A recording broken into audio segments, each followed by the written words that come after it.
ನಮಸ್ತೆ, ಜೈ ಶ್ರೀರಾಮ್. 5ನೇ ತಾರೀಕು ಮೇ 2026 ಮಂಗಳವಾರ ಅಂಗಾರಕ ಸಂಕಷ್ಟ ಚತುರ್ಥಿ ಬಂದಿದೆ.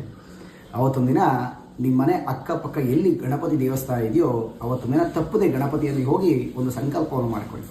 ನಿಮ್ಮಿರುವಂಥ ಯಾವುದೇ ವಿಘ್ನಗಳಿದ್ರೂ ಅವೆಲ್ಲ ಪರಿಹಾರ ಆಗುತ್ತೆ.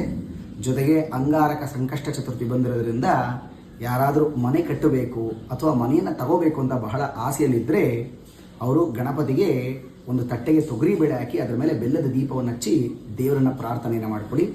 ಒಳ್ಳೆ ಮನೆ ಅಥವಾ ಭೂಮಿ ನಿಮಗೆ ಪ್ರಾಪ್ತಿಯಾಗುತ್ತೆ. ಮತ್ತು ಮಕ್ಕಳುಗಳಿಗೆ ಒಳ್ಳೆ ವಿದ್ಯೆ, ಒಳ್ಳೆ ಬುದ್ಧಿಯನ್ನು ಪ್ರಾಪ್ತಿಯಾಗಬೇಕು ಅಂತಂದರೆ 21 ಗರಕೆ ಜೇನುತುಪ್ಪ ಬೆಲ್ಲವನ್ನು ಕೊಟ್ಟು ಗಣಪತಿಗೆ ಒಂದು ಅರ್ಚನೆಯನ್ನು ಮಾಡಿಸಿ ಮಕ್ಕಳುಗಳಿಗೆ ಒಳ್ಳೆ ವಿದ್ಯೆ ಪ್ರಾಪ್ತಿಯಾಗುತ್ತೆ.